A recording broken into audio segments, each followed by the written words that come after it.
academic achievement, academic growth, and academic excellence.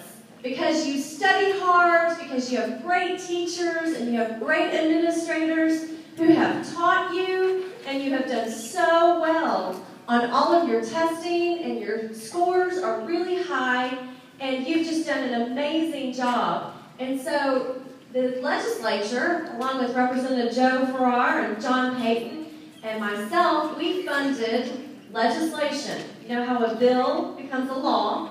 We put money in for you to earn this money for your school by academic excellence. And so that's what we're here to do today, is to present your school a check, a big check, and really just talk about how proud we are to serve you, but also how proud of your achievement is. This is money you earned. You've set the bar really, really high, and so now all the students, next year, you need to set it high again, and the year after that, and you can keep earning money for your school because you're succeeding and doing great in school.